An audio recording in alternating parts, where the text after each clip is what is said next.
Hello, NWF Wrestling fans. Welcome back to another amazing episode of NWF Fast Forward. And we are here live on YouTube, on the NIPW and NWF channel.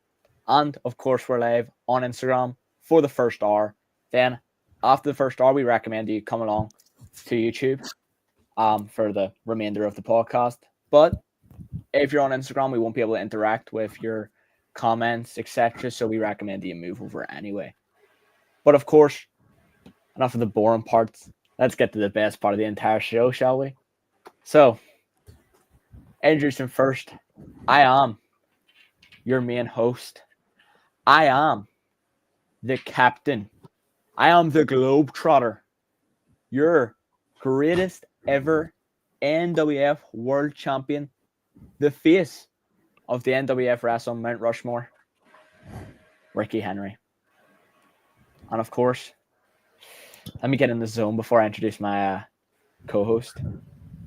Introducing next, my co-host. He is the 5-time loser of my NWF World title. He is currently sporting the sunglasses, which I assumed was the theme, but you know, Crusher, I think it's best that we both take off our sunglasses for this segment. How about that? Or don't, okay. He is the ultimate schmuck. It is Schmucker Crossen. You know, and I figured I'm kind of changing my image with the new in shape Crusher, you know, that I'm down to a record now at 180 pounds and falling.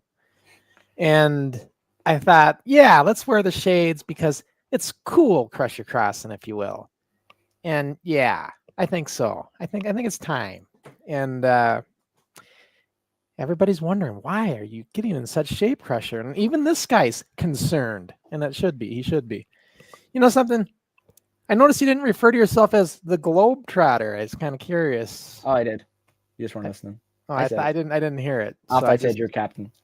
You're you're captain of Canary Airlines. Which I am the CEO of Canary Airlines. Don't have to tell you. Yeah. But you know, you're the cool Crusher Crossen, but honestly, if you want to be a cool Crusher Crossen, I say you need to wipe your glasses. They look a little bit dirty. So how about you take them off and give them a wipe? I don't think I need to do that. I think you need to take them off like this. Do Maybe lift them up that way. How about that for the viewers? No, that's the wrong way, you geriatric. I said put it up. Listen, for those wondering, our co-host Schmucker Crossen cannot do that as he recently went to a rock concert, was in a mosh pit, and got his ass beat so hard that now he has 2 shiners. Yeah. Ricky Henry thinks he's going to give me shiners. I don't think so. Matter of fact, if you keep yapping like that, you're going to have shiners. That's what's going to happen. I'm not the one having to wear sunglasses right now, so. That's a nice bright day today. What can I say? Now, listen, we've got a really great guest coming on today. Yeah. He is the current junior heavyweight champion at Full Tilt Wrestling. I'm not sure how long he's had the belt. He's had it a while. Been a while, yeah. We'll find out when we get into talking with them. So we're gonna, be talking with him. Learn all about him, and that is, of course, JJ Hall. So that's gonna be a great guest here, and a couple matches to watch as well of JJ, and I think it's gonna be a good show. You know, we haven't had a Full Tilt guy on in a while now. So I know. Garcia, I think, was the last one, right? Yep. It's always good fun when we have one on. Yeah, so let's I guess without any further ado, we got a lot of comments rolling through here. I don't even want to get to all of these, but I'll bring in the ones that there's so many comments coming in. I'm just going to bring the ones that are relevant. You know, if you guys are chatting with each other, I'm going to let that go. But anyways, let's get JJ in and learn all about him. So bring him in here, folks. There we are. JJ Hall. Welcome in, JJ. Hello, how's it going? Good. And JJ, is that what you want us to refer to you as, JJ? Oh, Full Tilt Wrestling Junior Heavyweight Champion. It's up to you. Either works. I know how you feel. Fellow champion. Yeah, but I'm 2-time though. Oh, but you're a junior and I'm a world heavyweight champion, so. Yeah, but I'm W8, so it's fine. What does that even mean? Two-time champion. Let's see, but if you're going to talk times, well, I was 5 times, so I guess I got everybody beat here, don't I? You got him started. Yeah, but you've lived 5 times as long, so. Whoa! Shot under the belt. Yeah. I know. I might be a little bit older, but and wiser. In fact, Let me just see. I'm going to kind of see if there's any comments here that I want to bring in right away, guys. That makes sense. Look at this. So speaking of my shades, I got to bring this one in. Ace says, loving the shades, Crusher. You're crushing it. You damn right I am. Just like I'll crush you, Ricky, if you try to give me a hard time with these shades. You know what? For the well-being of Crusher, as much as I don't like him, but just for this, so it doesn't feel like sandpaper, I recommend putting on some lip balm before you start kissing his ass this much. All right? Well, here's one for you, Ricky, and I guess you can explain it. Who's Ricky Henry? I only know Canary Kid. Who's the Canary Kid? That's what they're asking. What happened to Canary Kid? I have no idea who that is. That's someone who was very lost, and I feel like that person is now long gone. Well, the Instagram handle's still on the screen. It does still say it, and that is your handle still. I got hacked. How can I say? I don't know what this is. I think Crusher has the wrong handle, but this. Well, this since he's not saying, I'll say for him. So he buried the Canary Kid gimmick. He's no longer. He's now the Globetrotter, Ricky Henry. Gimmick. Yes, his Canary, exactly, gimmick. He put it to rest. Let's see. And then here's one from Barrett's Scope. Is it Scope? Can you not read? I'm having a hard time. I can tell with those dodgy glasses. The J in the JJ stands for Junior Heavyweight Champ. Which J?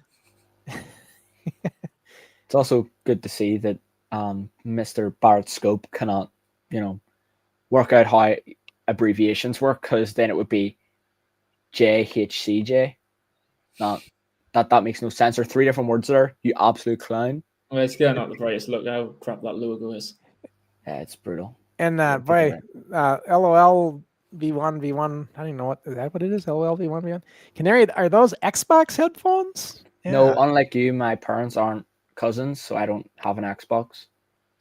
So and here's Gizmo, one of our regulars. Love the glasses, Crusher. Looking good. Yep. Thank you, Gizmo. Appreciate that. Let me see. Let's get some more comments. I just want the comments coming so damn fast. Ace says, never take them glasses off, Crusher. It is a good look, isn't it? I mean, I gotta say. This guy. Okay, sports video. And then when we get caught up in comments, JJ, we're going to get into some questions. He says, Ricky, I like your pink glasses better. In those, we can still see your eyes. I mean, I know I have the best set of eyes in the business. They are stunning. It's easy to get lost in these eyes. I understand that, but I personally moved on from pink glasses. That's just terrible. Look, I don't know who would ever wear pink glasses. Terrible. And then Fahrenheit's wanting to know, are you going to lose that title next Saturday, JJ? He knows the answer. He's never pinned me, and he never will. He knows that. Oh, is he your opponent? Yeah. Okay. Is that the one you say that's the rematch that we were talking about earlier? Yeah, so last year, it was his first match back after he'd been sitting on his lazy arse for 9 years. And then this year, the same show for the same stake. We're running it back again. Well, it just so happens then, Fahrenheit, we're going to be watching the first matchup then in our watch line. So that'll be that's a good thing we're watching that then, since the rematch is coming up, right? Yeah, it's great timing. Let's see here. I know I look retarded, but I'm just trying to see. Let's see. Oh man, it may help taking off the glasses to see better. That might be the issue. Gizmo says, Ricky, don't let this schmuck talk trash you like that, Ricky. I don't know which schmuck you're talking about, because I'm surrounded. He's not talking about. He's not talking about me. I can guarantee you that. I don't think he's talking about JJ. You're calling JJ a schmuck. He hasn't said nothing. I think he's talking about that. Crusher calls JJ Hall a schmuck. Write that down. He's about that love guy. That love V1, I think. Okay, so now Fahrenheit says Crusher Crossen knows Fahrenheit is gonna win next week. You didn't say that. You didn't say. I didn't say that. I haven't even seen the first match. You know what? I will see the first match and then I'll kind of make Crusher Crossen knows Fahrenheit's going to win. Never mind knowing Fahrenheit's going to win. He doesn't know anything. He's a buffoon. He's got no brain. He's got nothing behind the eyes that we can't see right now. Crusher, speaking of eyes, can you take off your glasses? I can't really see what's going on back there. Are you trying to hide that you're a little bit cross-eyed these days? Is that what it is? All right, guys. I think we're kind of. What's this here? I got to bring this one in. Aces, I think Crusher would beat both you guys. I don't know who Ace is, but he knows exactly what he's talking about here. I gotta say, these comments are getting cherry picked a lot. Like. I'm noticing that too. It seems like a lot of censorship going on, but there's been a lot of compliments to the glasses as well. I mean, I feel like they're Crusher on alternate accounts. He seems to have multiple monitors. I feel like he's going crazy right now. Yeah, surely Ace isn't a real name either. Like, I think you've made that up. Is that not the first ever NWF champion? I think you just made that up off the top of your head. I love this comment. I might keep that up. It's funny that Crusher would beat both you guys. That's funny because, I mean, I have a title right now. JJ, you have a title, right? I think I do. Oh, Crusher. By the way, JJ, is your title with you there? Do you have it to show? It's in the cupboard. Oh, so you don't have it right by you? Wow, collecting dust. No, it's in its bag. I had it up on the mantelpiece and then it scratched the wall. So I just had to go back in the cupboard. All right, so let's start out. I want to just kind of get some basic stuff down. So now, first of all, how old are you, JJ? 23, about to turn 24. 23, almost 24. And when did you start wrestling? Just over 2 years ago now. Okay, so you started out pretty much when you were like 21 then, probably, right? Yeah. Give or take. All right, and then how did you find out about it? So I watched wrestling as a kid and whatnot, but I went off it a bit. Like when I became a teenager and whatnot, that was a bit harder to watch and all that. And then I was obsessed with my football and all that. So after you're talking soccer, right? Yeah. So after that, I went on a big push to try and get to semi-pro. So I was trying to get in a football team next to me called Burley and whatnot. So I was playing there for a couple of years and I started to not enjoy it as much, and I was just trying to find something else to do. And it was around that time actually that CM Punk joined AEW again, and that was making the waves. And I was thinking, and so I started watching a bit of that, and I kind of just thought like, oh, there is an alternative, because I never actually thought about there being anything other than WWE. It was just something I never put thought to. So then I started having a look up. Like, oh, is this actually viable to get into and whatnot? And Full Tilt came up. I put it off for ages. I was too nervous to go. I think it was about 2 months of going, oh, I'll go. No, I won't go. And one day I just went and I just haven't really looked back just since. Kind of like, I mean, you're probably like, you're going by yourself. So you're like, God, I don't know. Am I going to be judged and looked at, and what are they going to think? And am I going to fit in? And you're probably got all those things going through your head, right? Yeah, definitely. Yeah.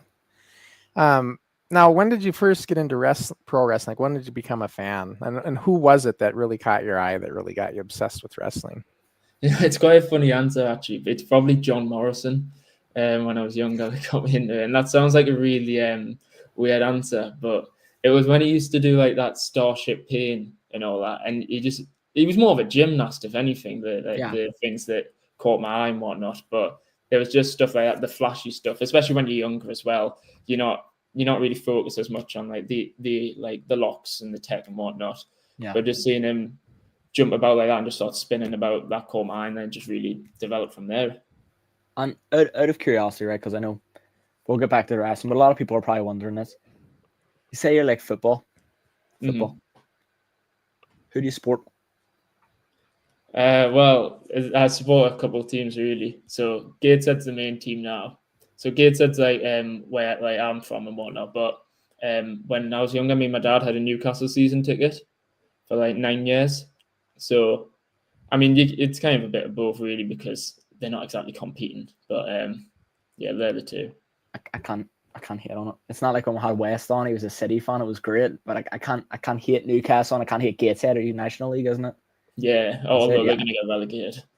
Oh God. All right. So. Yeah, I can. But we'll stick back to wrestling. I just had to check that just in case I had to get some slander ready. All right, guys. And a super chat came in. So, and when super chats come in, I have to bring those in. So I'm going to bring that in right now, guys. And it's one of our regulars here, LOL V1V1. Thank you for the $1.99. Does Crusher use honey packs? No, he does not use honey packs. But I have to bring in the comment. So there we go. More All of that, right. please. Let's see. I was gonna ask. Sky Sports Video News. JJ, just so we can get an idea of your size, can you tell us your height and weight? So like, are you like a junior heavyweight? So I'm just about 5'10" and about 82 kilograms at the minute. 82 I'm not sure kilograms. what that is in pounds, but I think that's around what I weigh. 170, maybe 180, 170, 180 pounds, somewhere in there, give or yeah, I take. think it's about 180. Yeah. I'm just guessing, but that's close. So yeah. And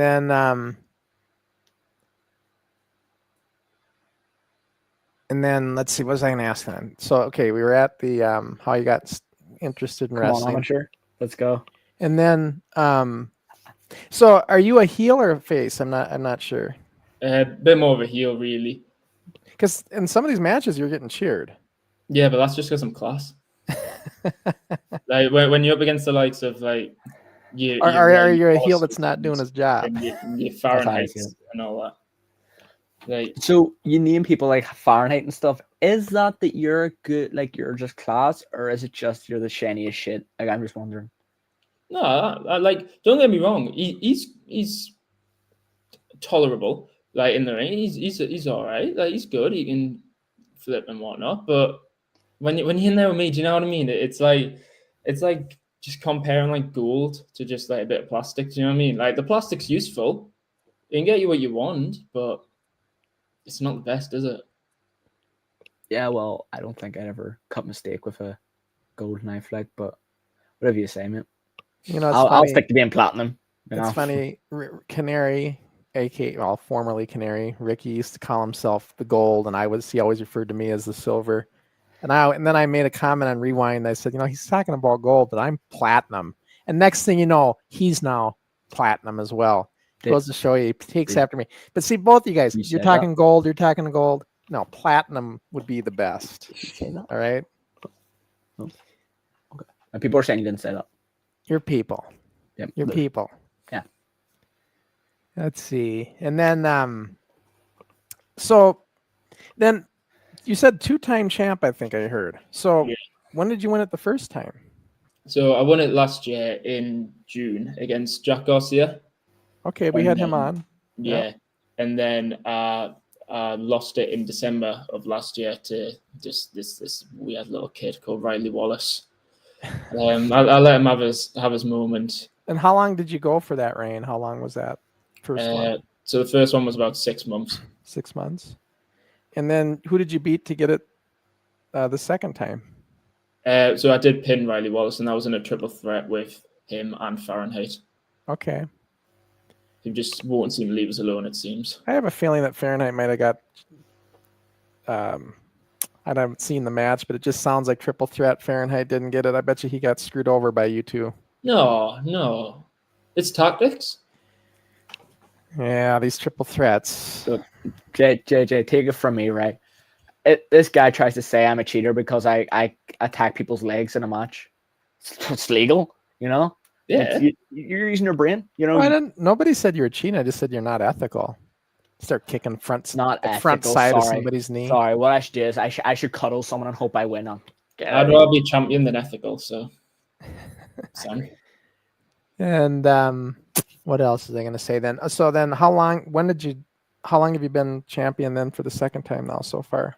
So that was my last match in FTW. So that was just about 2 months ago now. Oh, so it's only been a couple months. Yeah. And okay. That's right. I remember seeing that on Instagram when you post how you won it. Yeah, that was about 2 months ago.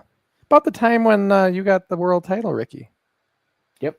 Give or take. World champion, yeah. Roughly. A sword way, yeah. Good to remember. It's so funny, JJ. I gotta always say this. When how he talks shit like this with me. Well, when I was in person with him, it couldn't have been nothing else, but the opposite.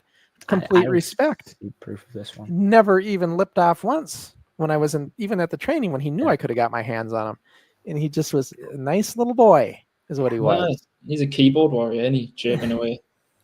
You're Yeah. inbred. All right, so I'll use it. All right. And he just, but now I'm 5,000 miles away, and here comes back the old Ricky Henry once again, smack talk as usual. I'm just honest. That's all I am. I just say it how it is. That's how I see myself. But I'm just real. I told him, fool me once, not twice. When I come back there next time, I don't care if you're nice or not. You're getting your ass kicked. That's fighting talk. He says with gimpy glasses on. Oh yeah, because he wants to do a shoot. Do you guys in your training? Do you guys do shoot grappling at all? Just in part of as part A of your little training? bit, but it's not really my forte, to be fair. No, it's not your deal. I think it's good to do that though. Honestly, in training, that can translate. You can use that. You can benefit from that. Back in the day, when you'd get trained in wrestling, they really liked taking amateur wrestlers because so much was there as a base. Yeah. So it's not a bad deal. But we were talking, me and Ricky were talking, there's another school out there training they're bringing in boxing as well, and I don't know how I feel about that because, a strike in wrestling and a strike in boxing, they're two different strikes. One you're trying to strike, the other one you're pulling your punch is two different techniques. Yeah. So I don't know. The cardio and the stamina part of it for sure, but yeah. But yeah, that's funny coming in from a football perspective into that because it's not really, you don't really use like your fists or your arms really for anything. So I've came in with already having the fitness and with a load of coordination like with my legs, but just trying to get used to the tech and whatnot at the start was just a whole different ball game. Well, yeah, that was a similar situation to me. Like I'd done 2 sports ever before wrestling, and it was jiu-jitsu and football. And I was okay at jiu-jitsu and I was dog shit at football. So I had to think sports were my thing. And then here I am as a world champion. Just going to say. That's why I put that in there. In case you didn't notice. Had to slide that in. I'll just slide it in. You know yourself. You're a champion. You have to put it in there. See, when it comes to football, or we call it soccer, I'm not a fan because we had 2 twins that were really fairly good for young little kids, but they did soccer too. And that was almost their first love. And I would have to fight with them all the time to get them to come to shows. And so like, why can't you make it? Oh, we got soccer practice. Soccer practice? What, are you kidding me? They're always pro, right? They end up becoming pros. Yeah, they played professional. So I guess they shouldn't have listened to me, and they didn't. Yeah, they were really good at it. They played indoor, outdoor, and everything. They did it for about, I don't know, 15 years or so. They're in Milwaukee, Wisconsin. They're in the Milwaukee Ring of Honor. Both of them. They were really good. Speaking of a funny story revolving around football and soccer and calling it each other, I've never actually brought this up, and people who've seen the match, I hope you have clicked on. But in my title match against Ben, when Crusher was reading out the rules, one of the biggest pops of the night from our fans and straight laughter. Soccer kicks. He said like, every kick has to be hit with the soul. No soccer kicks, and everyone dies. Because you're in Ireland saying soccer, and you're American. Well, that's what they call it. I don't think they would call it a football kick, though, would they? A soccer kick is when you kick somebody in the head, right? We call it a PK, penalty kick. Penalty kick? PK. Yeah. Okay. Well, I guess I should have clarified it. But here we would call it a soccer kick. Or you could say no kicks with the laces. When you're talking about kicking somebody and you say soccer kick, everybody knows that's a kick to somebody's defenseless head. No one would ever say that here. That's a punt. To the head, it's a punt. Orton. And here we go. Here's him trying to read. I'm trying to read these comments. Glasses, God. Is there any more from LOL 1v1v1? There is. And I think we'll bring that in. Can Ricky Henry be quiet? I think. I see why I wanted that in. Yeah, that's real funny, guy. Yeah. I bet LOL will be one. I bet we get him out here. I think he meant quiet. I'm surprised I haven't caught the spelling error, Ricky. You usually do. I'm honestly not surprised. Like, I'm surrounded by a group of fans who still get SpongeBob from their parents, so I just let them do that thing. Did I miss a super chat? Holy shit, I did. Let me bring it in. Sorry about that. Unknown says, does JJ Hall get his temperature checked? No. Sounds dirty. No, we're not engaged in it. Do you know what the temperature check is? Is it Is it similar to Cedric Alexander's lumbar check? No, this little divvy, Fahrenheit, he gets his thumb and he sticks it up your arse.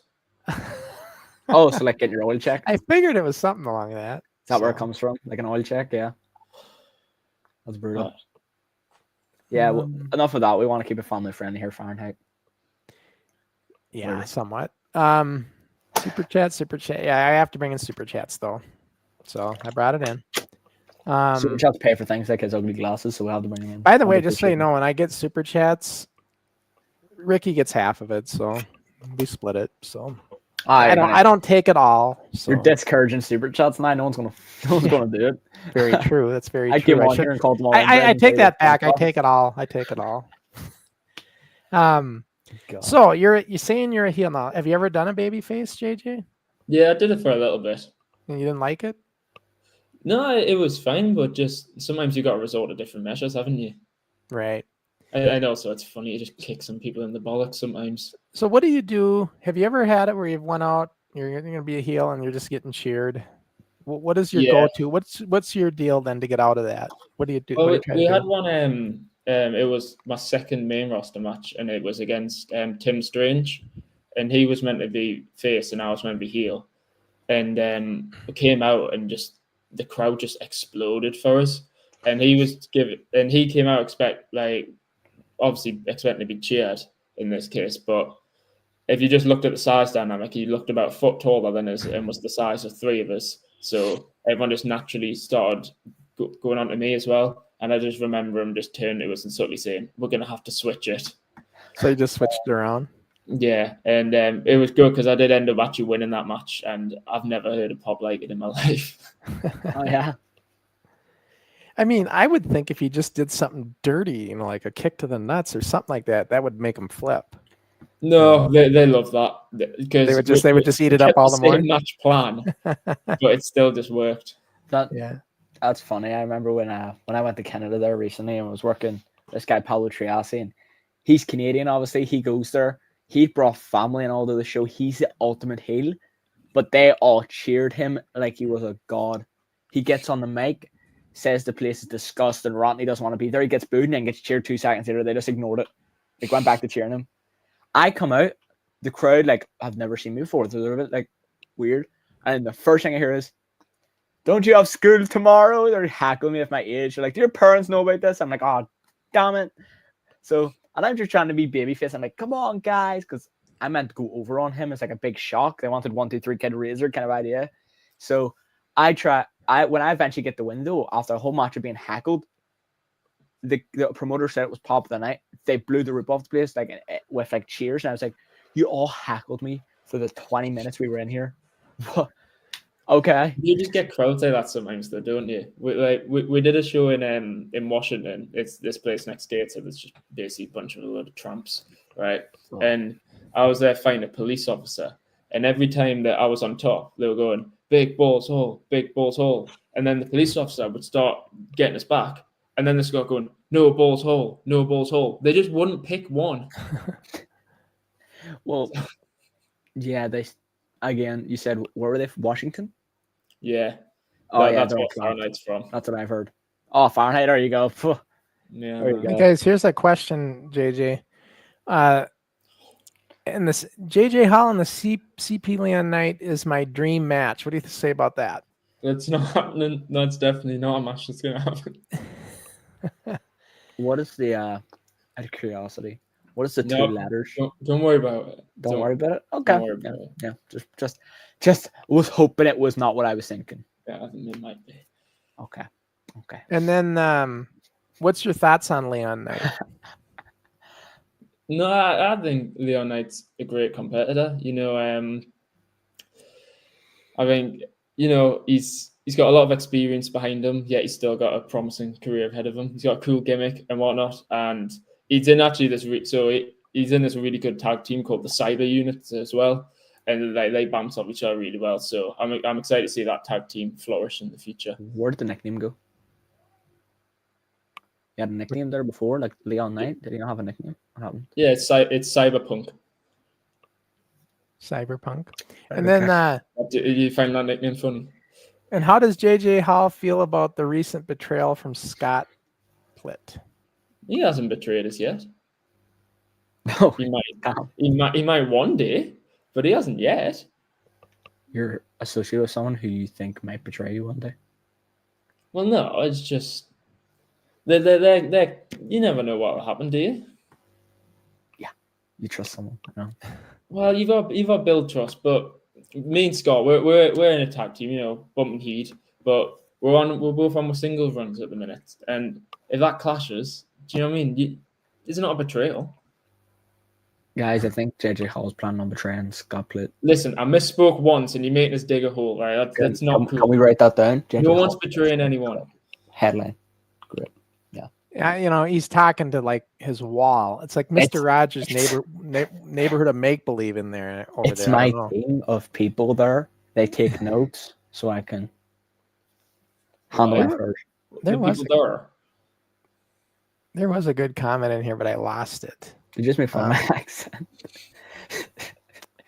Do you guys think you guys have accents with each other? To me, you guys sound almost the same accent. Do you notice the accent with Ireland versus nothing the same? Not even similar. Yeah, you guys are very similar in when it comes from North America anyway. I don't know. I lost the comment. There was one I wanted to bring in. Oh well. That's like me saying you sound like someone from Texas. It said basically is saying something like Crusher should kick both your asses, something like that. I think you're just making up comments now, bro. That didn't happen. You're just putting this in. Give up. Why do I do this?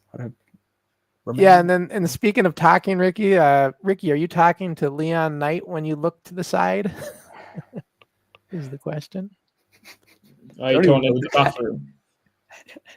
And Sports Talk even says they don't sound anything like, I don't know, they kind of do. They sound British. I just say British. I'm not British. He's not British. He is technically, because Northern Ireland is British. Is part of UK. Let's not cross that line, all right? Here's the line. Just stay on this side of it. Russia's crossing the line. But I thought it was the UK. That's what you told me. I want to have knees by the end of the week. Just all right. Just well, if you're mad, it was his country that tried to take it over. What are you trying to do? We're not doing this. We're not starting the troubles again. We're not doing another Easter Rising. I never even knew anything about that. But yeah, we don't want to get into politics. We don't want to get into politics. Let's see.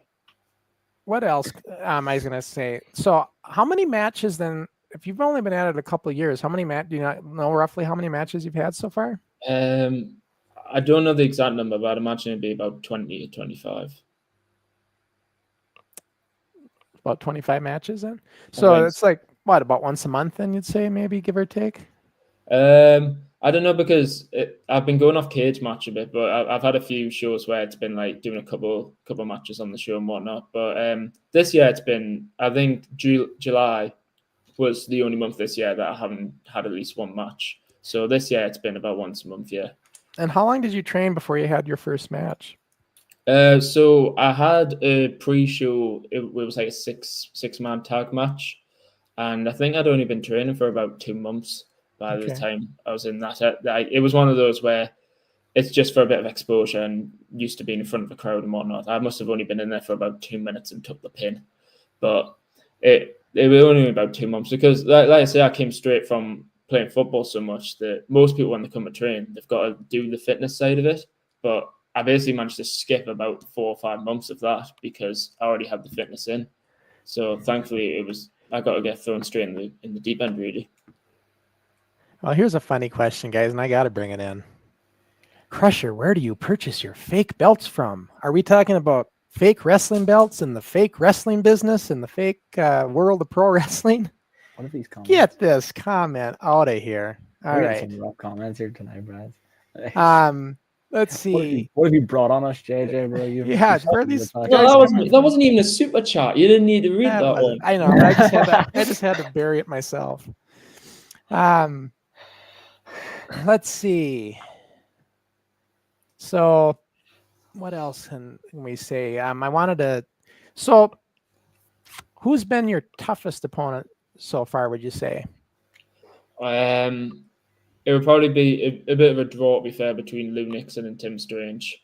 So Lou was my first match, and he does like all the death match stuff, and I've had about 4 matches with him now, and they've always been really, really good. But to be fair, I probably would have to say my one with Tim Strange, because he started beating us about so much that my back started to bleed. So he just got us on the corner and just started giving us chops across the back, and he gave us 12, because it was the 12th anniversary of Full Tilt, and it just opened up my back and started to bleed. So probably Tim. Wow. I remember working a Portuguese restaurant with a similar situation. I was like less than a year in. I was wrestling this guy from Portugal, Brewery, recently retired, and he got me in the ring, and he said, "Yeah, at one point I'll cut you off if, just basic club to the back." And I was like, "Okay." He gets me down, and he just goes both hands and just double hand chops, and I was like, I was like, bite my phone. I was like, why? That was not okay. I guess that's what we're doing. And I get back, and after like one of my best matches at that point, it probably was my best match up to that point, and I was like, it was a great match. He goes, "I'm so sorry about the back chop, bro. I was just feeling it so much. I got too into the match." I was like, "Don't worry about it." So for like the 2 or 3 years after that, every time I saw him, I would go, "You still owe me." Like, we're not good. Every time it was brutal. Back chops are the worst thing on the planet. Well, I do one called the windmill chop, where basically I just fling the arm around over and over again and just smack whoever it is on the back as hard as I can. Like a 5-star? Like that's what we used to call it, a 5-star, and you leave 5 stars because you but it's just whammed up loads. So they're normally like hanging over the second rope, the outside. So I normally hit that and then stand on their back and sort of do a pose that looks like the Angel of the North, which is this big statue in Gateshead. Yeah. What's this kayfabe's asking? Crusher, would you consider trying to become a 6-time NWF champ? Boy, we get that question a lot, don't we, Ricky? I don't know if Ricky wants me to become a 6-time champ since he's got the belt. Look, right? Let's just put everything aside for a second, right? Let's be real. JT, know yourself. He's in his 50s, hasn't wrestled for over 30 years. His body, he hasn't trained wrestling either, and he doesn't know where to go even if he wanted to. Your body, as much as you try to get in shape, your body would be destroyed if you tried. You would die. That's such a bad idea. Don't let him talk to you like that. If that was me and he was talking to me like that, I'd get on that first flight and go clobber him like that. That's all I'm saying. This is a bunch of gobbledygook. He knows I drop kicked his ass. And then he was speechless because he couldn't think I could get up that high. Who drop kicked you? And that's when I wasn't really in the best shape yet, like I am now. Back a lot better, buddy. Oh, it was me. Oh. Nah, I wouldn't take that shit, JJ. Are you kidding? If I choose to get that title 6 times, I might just try to do that. But I haven't really thought of it. Bad decisions, huh? I mean, right now he's got the belt, and we'll see if he does it. If he's a defending champion. So far, he spent the first 60 days, JJ, sitting on the damn thing. And I defended it, and I have 2 defenses coming up in 2 weeks, and then I have another defense at the end of the month, and then I have more defenses in October planned. But I'm going to give this belt so much defense. It's going to be insane. But what happened in Canada for the first 60 days? The first 60 days, I spent nourishing this championship as it has been collecting dust for a while. Yep. So I decided to polish it daily in Canada and take it out for walks. We went to go see movies. We saw the new Jurassic World movie. It was great. We went and saw it together. I've been, sightseeing. We've been everywhere together, me and this title. It's been great. We have dinner a few times. Really talkative. So, yeah, they're asking now. Okay, so the Crusher, would you ever wrestle JJ and the unit? Who's the unit? I wouldn't. You don't want to wrestle the unit. Who is he? Well, he's this big dude that wears a green do-rag, a green PE vest, some chinos, and some Doc Martens, and tries to do a leg drop. So don't mess with the unit. That's all I'm saying. Is he? I would wrestle JJ though. Is he a white guy? Oh, the most. If he was stood behind us, you wouldn't see him. He'd blend in. He's pasty as out. No, and as far as this goes, LOL, yes, I could still do it. And no, I'm not washed. And you are. Ricky knows it. So You're- the only thing Ricky's worried about is that belt leaving his waist. So that's why you're hearing what he's saying. Crutcher, listen here. If you ask me to answer the question on your behalf, no, he could not wrestle today, and Crusher is indeed more washed than a Millionaire's Windows. He is. There's no chance he gets back in the ring and can even slightly step in a ring. I was surprised he'd get his leg high enough to go through the ropes. See, the thing is, though, back in the day, we never did these triple threats and stuff. So it's like, or scrambles. And I'm thinking to myself, God, if I ever had the title and I was in some kind of scramble, that'd be the worst. Somebody else screws up and you lose your belt. I mean, Scramble match is awful. I hate them. yeah, I wouldn't want to be in that kind of match. But it was funny. The most recent time I've been in a scramble, I've been in two. The most recent time was in April. I want to say April. No, it was May the 4th. So we had a scramble match, main event of this show. We'd had the entire match ready. We did the one thing that you should never do in a scramble. We planned the entire thing in a match with a strict time limit. Terrible idea. I'm going to be honest. I tried to tell people the timing was going to be awful, and no one listened to me, so I just went with it. So we get in, we're doing this match, and we had done everything we had planned. I look at the timer, 8 minutes left, and I go, because it was a 20-minute match, and we got it on 12. No, it was a 25-minute match. So, and I just go, oh. But I was meant to be, the story was that Ben Nelson was meant to take me out of the match with a crutch, and that was meant to be the reason I lose. So I couldn't get in and keep wrestling with everyone, or else it would have defeated the story that I lost because of Ben. Mm-hmm. So I was like, it's either I lie here for 8 minutes, or I think of another idea. And I go, I know. So I get up, sell my back, and I just go, you know what, screw this. Grab the crutch, go around the side of the ring, go to a guy Nando who's selling, who's also in the match. I just go, open up for me. I just start battering this guy for crutch because I was meant to be just going and losing my mind.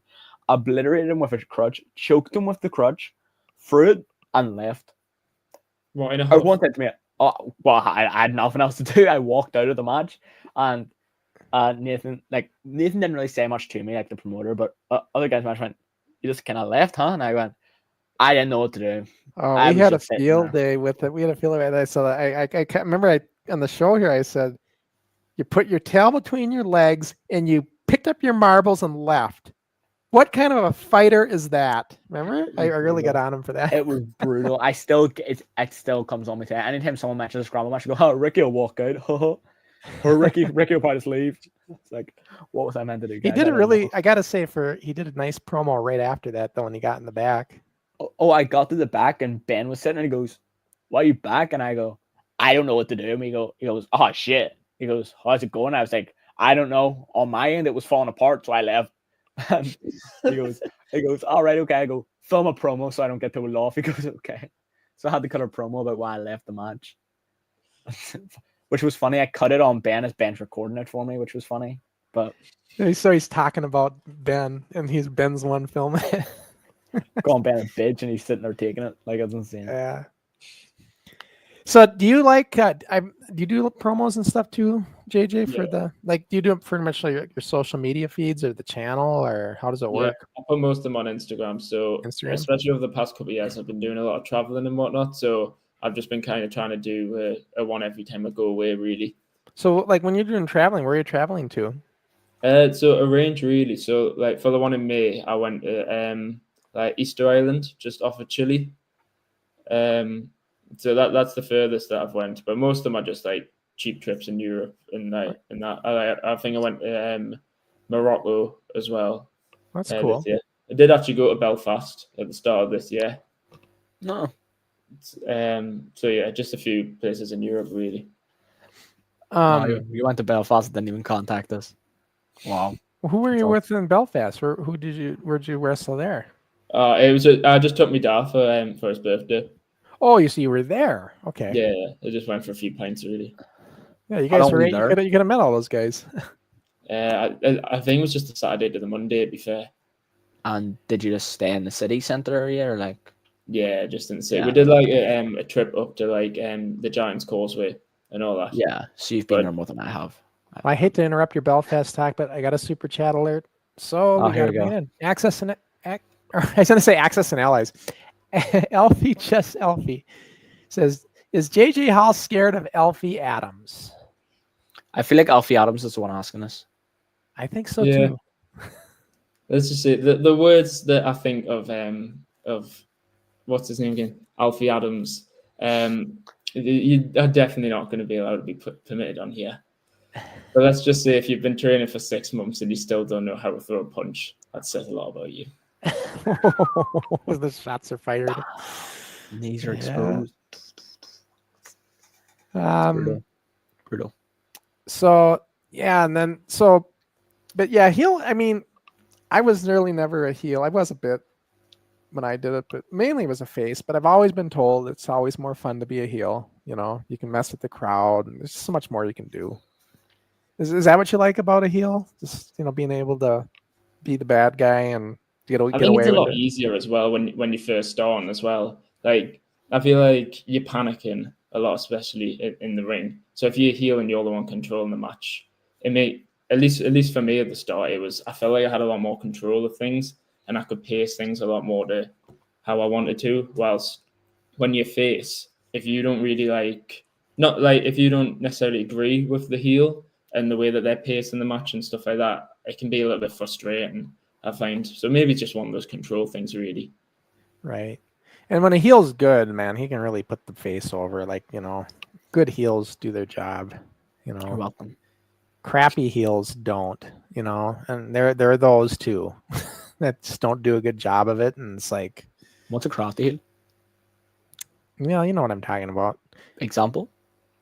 A crappy heel, somebody that doesn't engage with the crowd as a heel. Excuse me, I'm talking. It didn't You sound need like a mute button?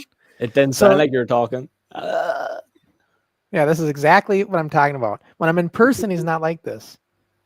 Oh, You know what? It's not going to work next time, Ricky. It is not going to work next time. Yeah, it's not going to work next time. I can't wait.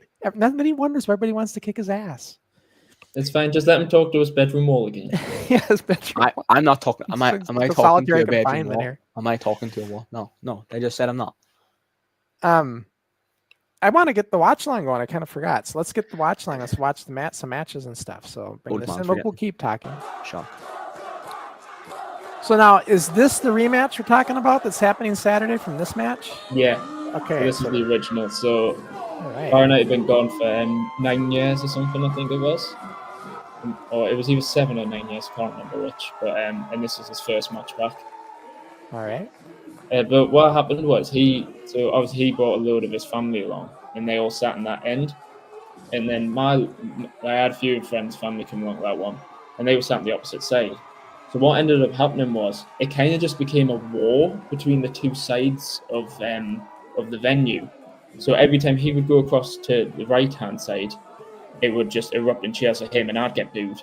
But if he came across to the other side, he'd end up getting booed and I'd get cheered. So it was a really, really strange dynamic that was quite useful for us, really, because if we wanted to get that reaction, we'd just go to the side that we wanted to, if that makes sense. Mm. Yeah. And sorry, LOL, I'm not bringing your comment in. We do have a certain standard here, and I cannot let that one come through.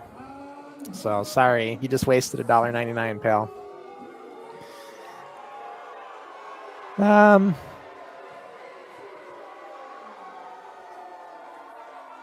And that's the championship belt, right? That's the one.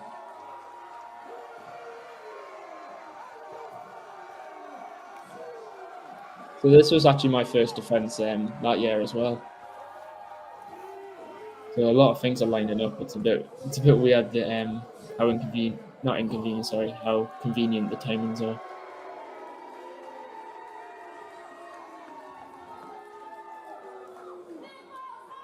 And I'm not going to bring it in, but Unknown wants to know, can we please ask you, JJ, why do you lie? Why do I lie? Who asked that? The Unknown guy.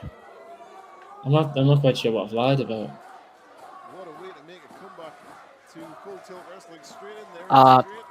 Looking at it, it says you're lying about it was just a natural thing with the fans. It looks like he's saying they were your fans.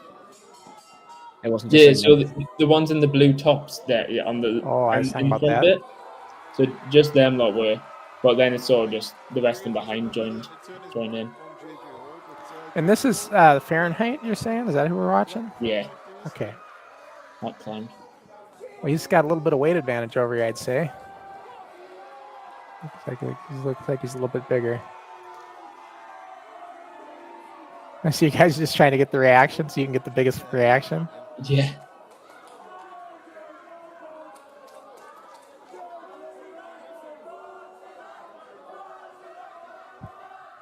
So it was at that moment that I clicked. So I sent him back across to that way. So he'd end up getting booed there. So it just kind of that sort of just like war between the two sides just got everyone riled up a bit more, which made the reactions a lot better.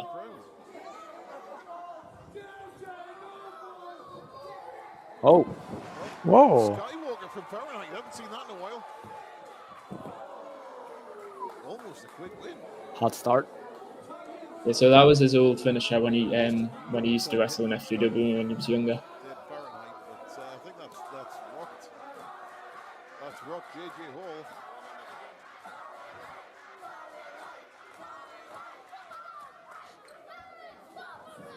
This crowd's really into the match, though.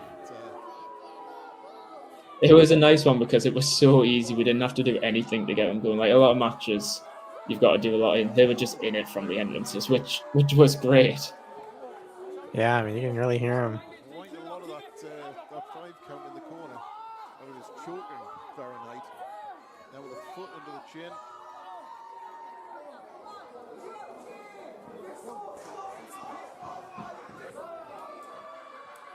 You know, that I'd like to see every now and then. An Irish whip without stomping the feet. I like that, JJ. It's like everybody does that now. They like stomp their feet when they throw, right? It's nice to see it done the old way. JJ Hall just gets turned inside out with that shoulder block from Fahrenheit. Are you able to see it okay, JJ? Is it playing for you? Yeah. Because if it isn't, I was going to say if it's like stuttering and you're on your phone. Are you on your phone? No, I'm on my computer. It's Okay, working yeah, you're good then. If you're on a phone, it can act up. And you got to do like a little trick. Ricky used to have to do it all the time. Yeah. Until somebody very generously got him a nice Chromebook. Now he doesn't have that problem.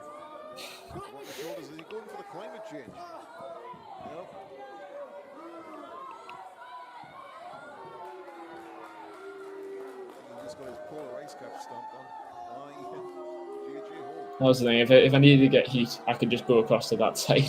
Yes, that's what you do. You just go over there. And just get booed straight away. I just turn and look that way and just get booed straight away. It's good when you have a crowd like that that's just so into it. Like they bed so easy on shit. Yeah.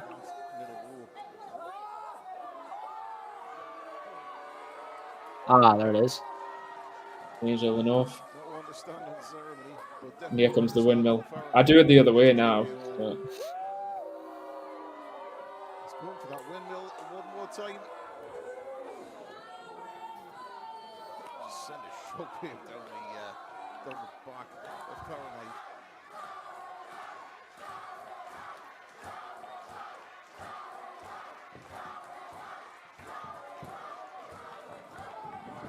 Clothesline, but a forearm straight to the center of the forehead.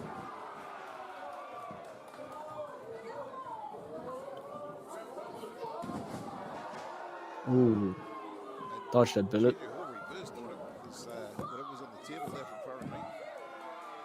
So, do you have any moves that you like to do a lot, JJ? Like you kind of your go-to moves?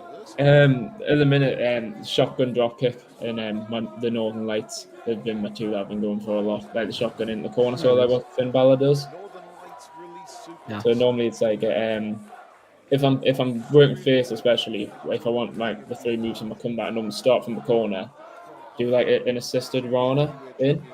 They send them to the other corner, shotgun them into there, and then do a Meteora. That's a combination I like doing, but sometimes the setup can be a bit awkward because you've got to start from the corner. Yeah. The meteor. Oh, okay. I'm trying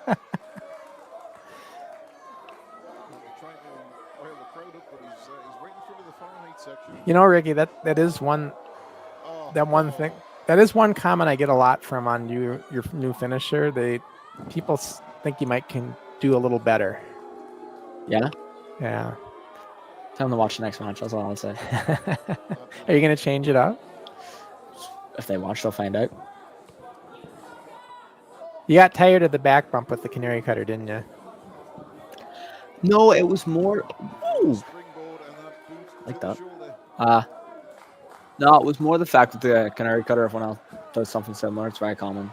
The springboard cutter, so I was like, I need to change it up. So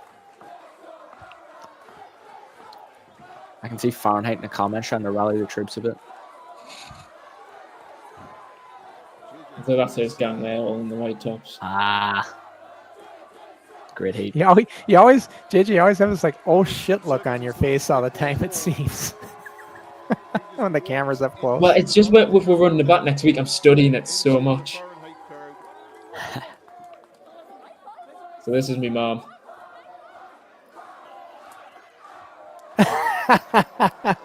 Little Judy Bagwell. That should have been a disqualification. Well, we played into it at the start. I don't think you could hear it as well, but I was abusing the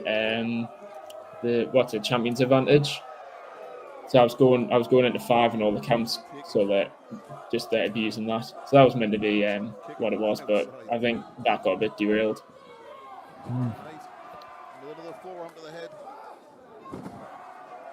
That hurts so much, that hip toss. I cannot explain why.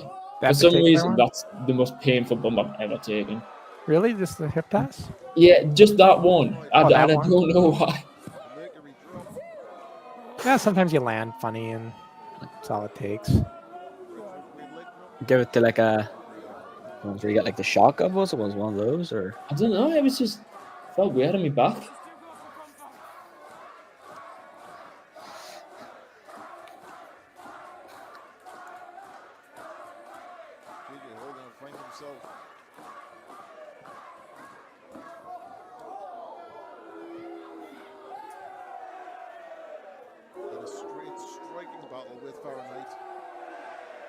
Yeah, my strikes do not look as bad as that anymore, thankfully.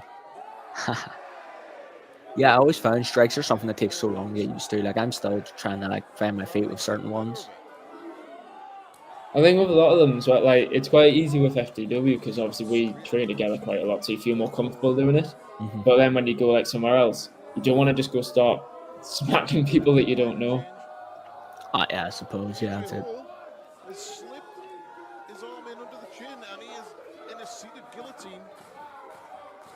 Fahrenheit.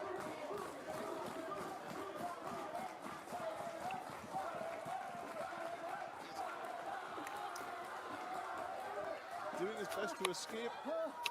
Makes it to the ropes. That forearm is right across the carotid artery of Fahrenheit. And JJ again using all of that 5 count. You can see the desperation's really starting to kick in now.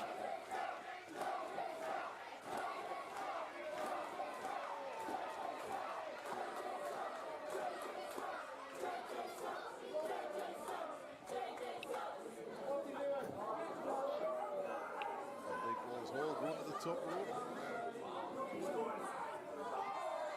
Cut off by another forearm from Fahrenheit.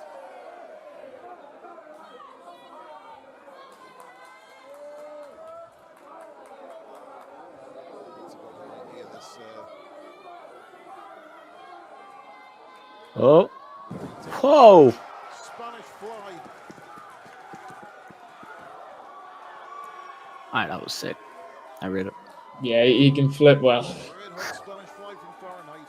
Yeah, basically the whole venue thought that was it there. I've got the ultras in the corner there. Oh my god, this is awesome chance. You can't complain. Oh yeah.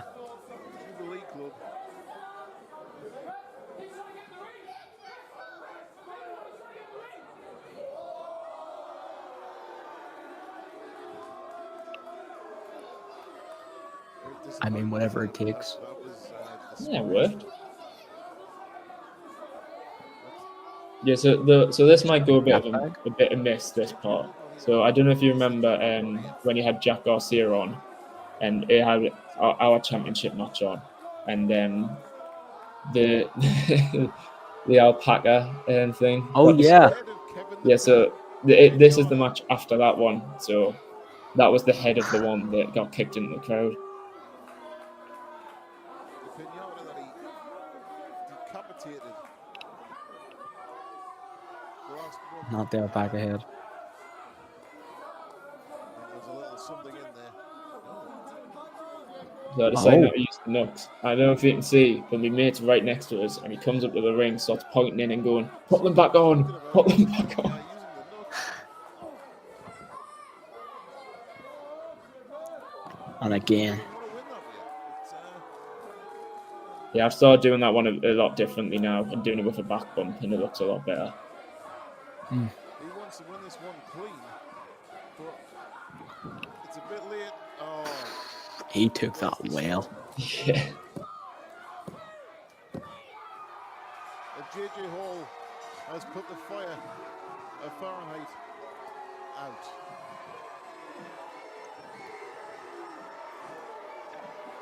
A very good showing from Fahrenheit, but I remember being really frustrated with this match at the time. Like, I don't know if you can see it in my face, but I didn't feel like it was the best match like coming out of it. And then when I watched it back the next day, I was thinking, no, that was actually really good. I was gonna say, watching third seemed solid. You know, it seemed like a good match. Yeah, it's Good one of my event. favorite ones, really. Is this is the guy you're tagging with here the one that you said Yeah. will betray you? Yeah. That's Scott, but he's not going to betray us. I mean, you made like a Jesus kind of prediction. You're like, "Ah, he's gonna betray me." I mean, that's what I heard. That's what people heard. Scott's so good, though, honestly. People are still underrating Scott, but they'll see. And this is against Fahrenheit and Nebo the Kid. I loved it. But you can't rule out the Fahrenheit. So Nepo now we're the into the Kid. second match now. Okay. With his thumb. It's not called the anal assault. What? It's called the temperature check. Temperature check, anal assault. It is what it is. I believe Tommaso Ciampa used to refer to it as the anal spike when he was at WWE, but that's If Tommaso Ciampa says it, you know it's right. exactly. I'm not going to argue with him. And right now, I certainly wouldn't argue with Scott Plitt either. He's Absolutely almost not. driving his shoulder through the body of Fahrenheit, and now Oh, opening his chest up. Oh.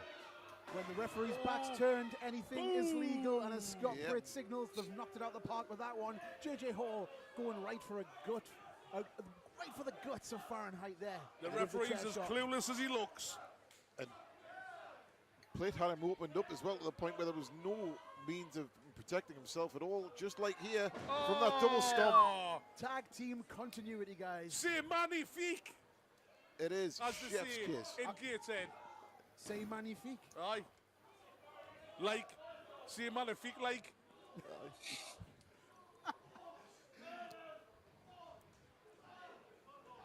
JJ Hall laying the feet in there. Remember, you are in tune to Full Tilt Wrestling. This is the Tag Team Classic. If you're joined on us live on Lounge. So, did you guys tagged much before this? No, this show was the first time that we'd actually done it, so it was like a tag tournament show. So this was the Right, okay. second round. It was a quarter, semis, and a final. So this was the semi-final. And was it all over the one show? Yeah, all of the tournament was in one show. You know, know, with me and Scott, like on this day, it just clicked. You know, when you can just feel it. You just feel like comfortable with the tagging? Yeah, it just worked. Oh, yeah. Really seem to have got this, the lad's numbers. Rapid fire. Rapid fire stumps. I'm pretty sure this was Scott's first like main roster show as well. And you wouldn't think that it just worked so well. Oh, so is Scott quite new then, yeah? Yeah, relatively, yeah. Go on, Fahrenheit, getting the rally on. Pritt with a hit again. So he's starting to heat up now. Up over the top. And, Oh, perfect JJ timing. Hall removing Unreal. Mitch the Kid. There is no outlet for Fahrenheit. He Hey, looks shocked. I think he's confused there. I'm not sure if he thinks that. Oh! Oh, that, my friend. Now's the Was time for brutal. these lads to finish them. To be fair, it has been all bump and heat so far this match. Blaze of Glory. Oh, Well, he's Mitch is getting he's battered. sucking them I was again. literally Sucking about to them. mention that. shot Mitch is the just drop kick in the taking it Look, corner. to. they're fantastic. They're like poetry in Are we going motion. to see it? Big splash there by Pritt. He's agile for a big guy. JJ Hall. Oh, it's unbelievable. He can move. Here we go. And you know, it follows the Meteora. Here comes the cannonball, Addy. Maybe not. The cannonball's got a little bit of a Mitch the Kid a with little the bit of interception. attachment. It's been stolen. Oh, my that's God. interference. Oh my days. Double cannonball. There's no stopping the cannonball of Scott Blake. 1, 2. Oh, and Fahrenheit is still in it, ladies and gentlemen. I've got no I could see idea the how he genuine managed to concern on your manage to face kick there. out of that. It's Blazing Glory That was by the brutal. skin of their teeth still in this. holy shit. You can hear the I was like, section trying to why is run, but Mitch in? they're- I was like, that's a very weird time to come in. And I just I was like, oh shit. They've given, Oh, they've, Fahrenheit, look at his back. His back's the same color as his pants, guys. they've given up cheering for Fahrenheit now. They were just trying to get under the skin of Scott Plate about the Casey. And Oh. Fahrenheit with a rally. And again. Putting him down.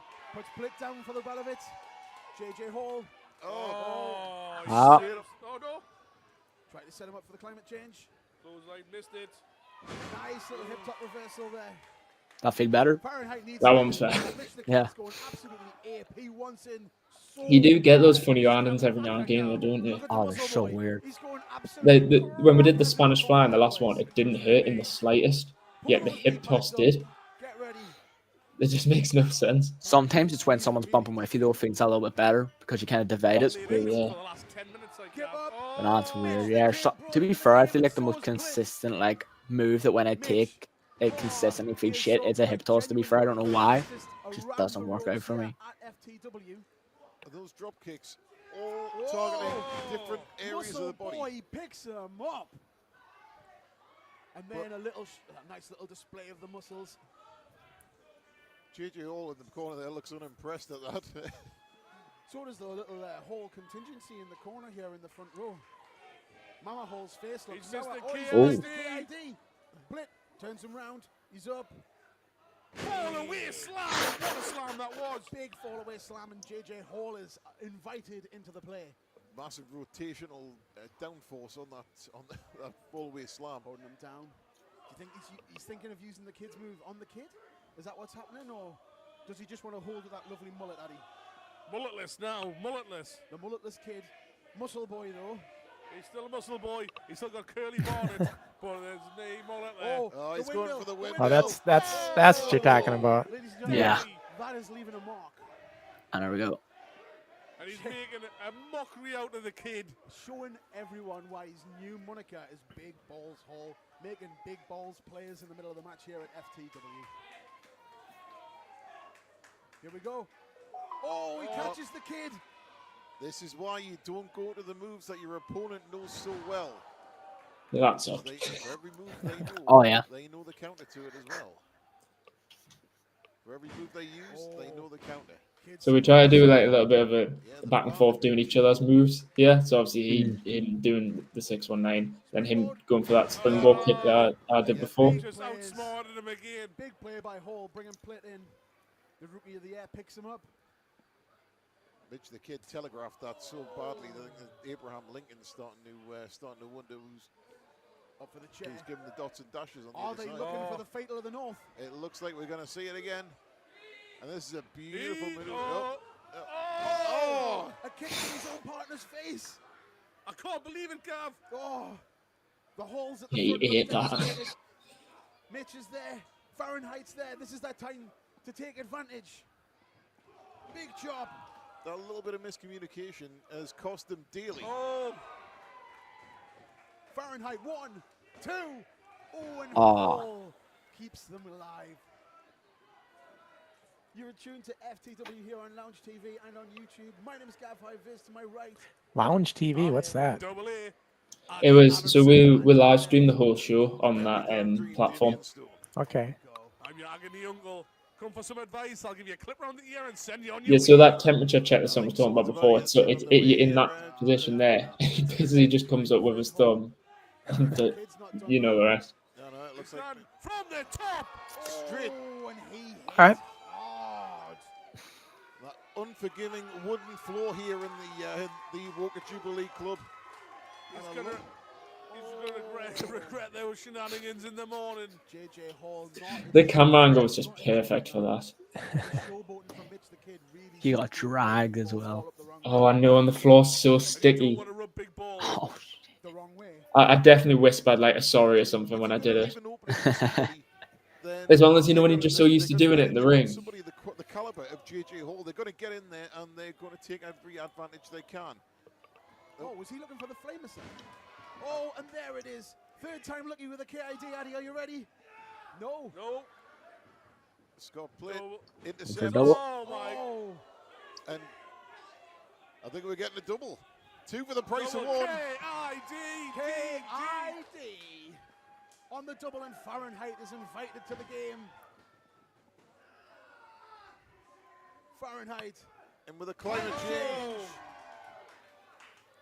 into the cover. 1, 2, and the rookie of the year breaks it up. Scott Plint. Absolutely outstanding tag team work. Have your partners. This was back just one of till those the matches very where end just there. everything was going right. definitely Yeah, there's it's- a connection of instincts here. There's a lot of like near falls. Like it's definitely like you guys were definitely going to like steal the show with this one.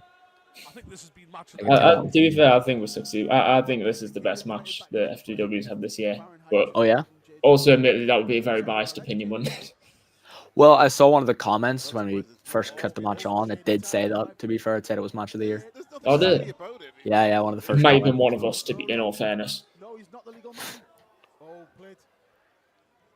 All the way up. Oh, they've turned him around on the shoulders. Looking for it again. Fatal of the. No! Oh, it's gotta be over. beautiful continuity between Plate and Hall. 1, 2. Fahrenheit. Just breaking it up. That's got to be a 2.9 there, guys. Yeah, you could have slid a piece of paper into the hand of the referee there. It looks like Fahrenheit already has. Not going for the 3 there. Come on, lads. Yeah, he did well not hit the crowd there. One more time. I was going to say it's a tight like space there, like not doing any favors. Back in control here. I did look at the front as well, so there must have been a reason I didn't chuck him out that way. Into the corner. Maybe someone walking by or the camera. Loads of Yeah, there must have been. Oh, the lights. taking his time climbing into the corner. That is a big man climbing those ropes there, guys. Mitch the Kid fighting back. Shoving Hall away. That little distraction from Hall was enough to create an opening for Scott Plate to return onto the attack. But speaking of openings, Mitch the Kid rallying. Looking for the tag. slid out through the back door, so to speak, and now Is Mitch the Kid trying to powerbomb him? I think this is going to be some. What? Oh my lord! Oh! It's the Super Skywalker! That's nasty. Slice Holy bread shit. powerbomb. Like, Combination. I was could lying on the floor on the outside seeing that, and I just look up and all I see is like 3 times higher than the normal one doing that. Move on to the Oh my final. god, he I'd like to see folded. him shot. That was insane. All right, guys. I've been having to monitor comments and stuff. I'm going to tell you guys all right now. If you guys start talking stupid, I do put you in timeout and I will hide you from the channel because we are monetized and I cannot have that kind of stuff happening because it can jeopardize that. So just FYI, don't take any offense to it, but when you start talking stupid, you will get hidden. It's the way it works. All right, guys. So just FYI. So Yeah. Especially for an absolute banger. Like I was insane. Scott Plate, you call the other guy? Yeah, he's great, Oh, isn't he? man, that was insane. He can move. Yeah, that's great. And that tag, like the tag moves you guys were able to work out on both sides as well. It wasn't boring. Like it was different tag moves. It was like innovative. And that's No one thing. tech. Yeah, it's one thing I always say to the guys in training. Like I always say, just be innovative. Just try and think of something a little different. Don't be like everyone else with what you do. Like if you're going to do something that's already been done, which is most likely going to happen because it's really hard to think of something new. But if you're going to do something that's already been done, at least make it rare so it's not always seen. So that was cool about that tag match. Like the tag moves, I'd ever not seen it before. Like rarely see it. And did you say that was like match of the year? Is that what you're saying? No, well, that's my opinion. That's your opinion. Okay. Do you guys have like a voting thing or anything for like match of the year? Did they do anything? I think a couple of years ago they did, but we haven't done anything like that. But I know out of the four of us in that match, we would all vote that. Yeah. Well, I noticed that one of the commentators said about, I think it was Scott, they said rookie of the year. Yeah, so that's the gimmick that he's won with. So he's won the golden briefcase and in like the pre-show battle royal on the December show. So he's went into this year being like it's his first year and he's going to be the best rookie. So out of everyone going in that rookie year, he's going to have the best one. Yeah, And he is, to be fair, he's smashing it. Yeah, I was going to say, from what I saw, I don't argue it. Like, that was great. Unreal match. Things just went. So right now you said you're going 2 singles runs right now? Yeah. So he's had the golden briefcase taken, stolen off him by Tim Strange. So he's in a rivalry with Tim Strange at the minute. So we've both got different single things going on, but I'm sure there'll be a time where Bump and Heath get back together. And how does the briefcase work? Is it like a Money in the Bank? Like, do you? Yeah, it's all like Money in the Bank, but you can also just use it for whatever you want. So I won that.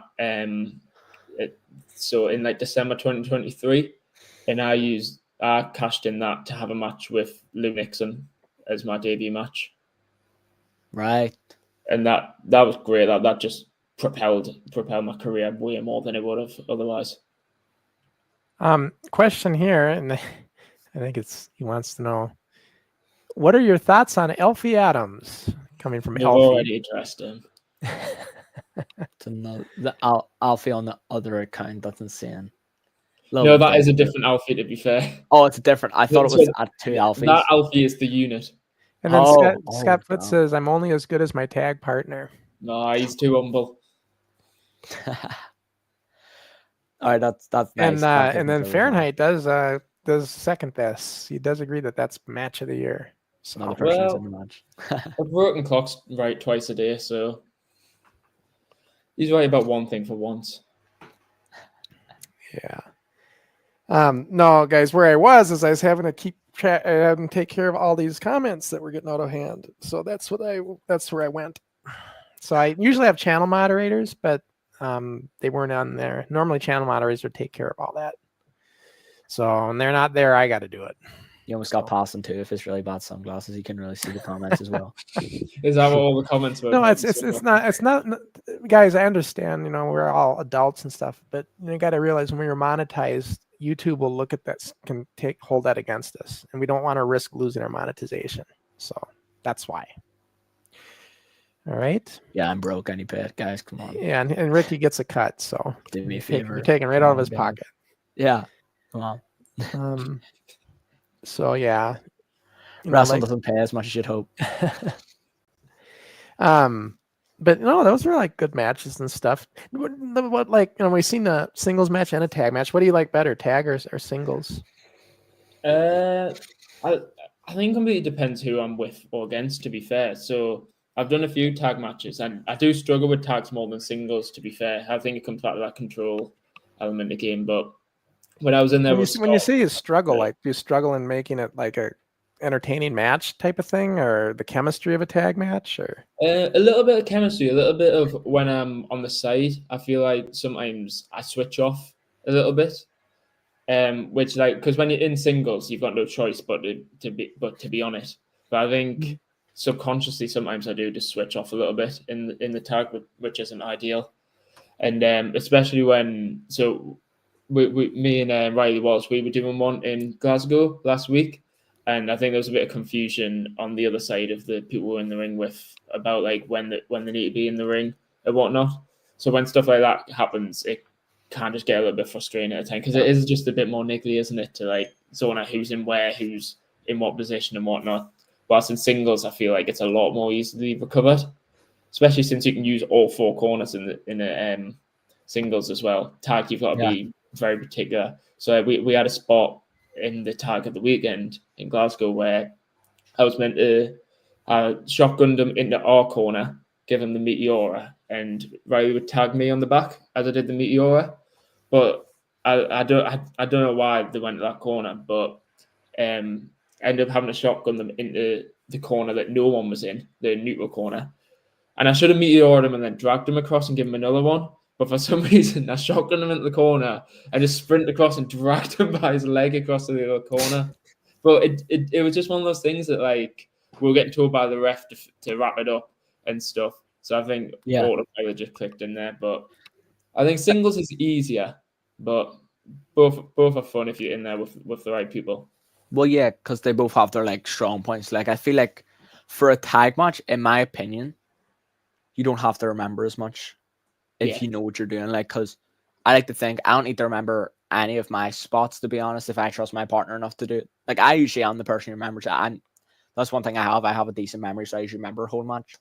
But like, I remember when me and John, my like tag partner, when we first started tagging, John, like, he's so very different now. We were actually talking about it recently. His memory is so much better, but he's not been able to remember matches. It used to be really hard, struggle with them. So it was great though, because John loved it, because I could literally just go, here, John, do this, and it would just be the spot. And he would be like, okay. And he'd run the spot. So I would just shout the spots to him from the apron. He would just run it. Heel in this? Face. Oh. But the thing was, in our first match, we were faces, but we did more than the other team because, one, they wanted to showcase what we could do, so we wanted to take more control. And two, we were meant to be working on another babyface team who were falling apart. So they weren't having the chemistry. So they'd always mess up and we would take control again and go back into things. So that was mainly it. But when we worked like a heel team, that was our first run. We had a similar thing to you and Scott, where we just kind of separated for a bit. We didn't actually break up. We just both went in our own things. But when we had a second run with each other at the start of the year, we ran it back. And I enjoyed it a lot more than the first, but we were doing stuff and I was like, yeah, we don't actually need to remember stuff anymore. Like, we're just running spots now. We just know our spots. Like, we had our go-to things at that point. We're like, yeah, we'll just do that. Yeah. And it was great working tag matches like that. LOL wants to know, what's JJ's thoughts on Chop? I know Mitch is a big fan of chops. So, but my favorite one is the windmill chop. It's got to be said. I feel like especially, I don't know if this is just like a European thing, but I feel like with it being a lot more physical, you can't really get away with not doing chops nowadays.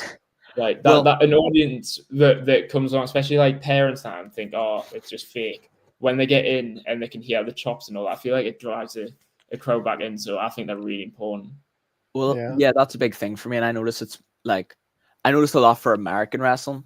Like, as amazing as it is, they try and get those sounds through thigh slaps and like just slapping their body in general. My big thing is, I try not to thigh slap anything. If I'm going to make a sound out of it, I'll either lay it in or I'll find a different part of me to slap that isn't obvious. Because I think, me personally, when I'm watching wrestling, if I'm watching and I see someone going for a super kick, my eyes automatically will click as soon as I see the hand go. I'll notice it. You look for it as well, don't you? Yeah, you just kind of like pick it out. Meanwhile, if I can hear that like slapping sound and I didn't see the thigh get slapped, whether they slapped here or the other person's like hit their own thigh, I'll be like, oh, okay, they didn't do a thigh slap. That's great to see. Like, I didn't see a basic thigh slap. Yeah. So that's the big problem with American wrestling. They think that's how to like drag their attention to the loud noises. Meanwhile, yeah, as you're saying, it's in Europe. It's like, no, we just hit each other. Like I told you back in the day, and I've told you this before, like back in the day, it was standard procedure to be stomping your foot when you hit. Like, you always did that. That was, even when you kicked, you'd stomp the other foot. That was a very regular thing. And I don't know. You just don't do it as much now. I think maybe because that just seems so fake, I guess, when you're doing it's it. almost theatrical, isn't it? Yeah, it's very, very, and I can see where you're wanting to get away from that, you know? Yeah. So then Scott puts says, ask JJ how lucky Harrison Byrne and Drago Blood are that we're doing single stuff at the moment, or we'd have those tag titles by now. He's right, to be fair. So they're the current FTW tag team champions. His name isn't actually Harrison. That is Barrett Byrne. But one time a commentator accidentally called him Harrison, and we've never let him live it down. Okay. So he's always Harrison Byrne now. Barrett Burnside. Yeah, not that name sounds familiar on Instagram. So okay, I know what you're talking about. All right. So yeah, but they are right. As soon as me and Scott go back into the tag scene, it's game over. Reign of terror time. Oh, and kayfabe. Is Crusher an unk or is he chopped? Absolutely chopped. Absolutely. Did you say chopped? Yes, I'm chopped. I'm not an unk. That's You getting know- flipped. And you know I'm not an unk. You don't know what you're saying though. Yeah, I think that might have got lost in translation a little Do you bit. know what this means? Well, I would say ripped. What does he No, mean by chopped? It just means like ugly. Yeah. Like, just- So he's saying, am I an unk or am I ugly, huh? Yeah. Kayfabe. yeah. A smart ass, I see, huh? All right. I can't wait to clip him saying I'm chopped.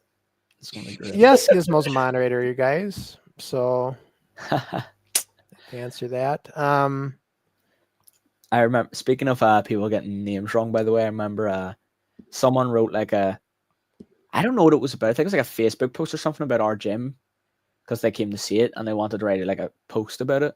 Mhm. And our head coach is called Nathan Hoy, but they called him Norman. What? I don't know. Like, I feel like Nathan's the more common name. You'd assume they got Norman. So for like, it's rare now, but for like the first like 6 months after that, the amount of times he would get called Norman was amazing. It was just every way you could find to incorporate him as Norman, we found a way.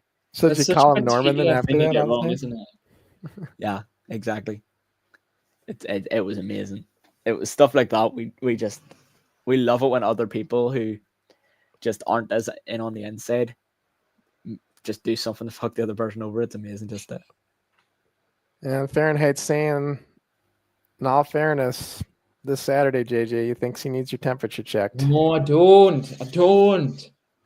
I'm fine. My temperature's fine. I'm not getting my temperature checked. I think it's best that you don't do any temperature checking. This is weird. Yeah. He's a great wrestler, but he's a weird man. Well, yeah, he's threatened to put something somewhere. It's a little bit, did it himself in his spare time, I think. But like, I don't. Yeah. You just look after yourself. If you look on his TikTok as well, I think it's just Fahrenheit on TikTok.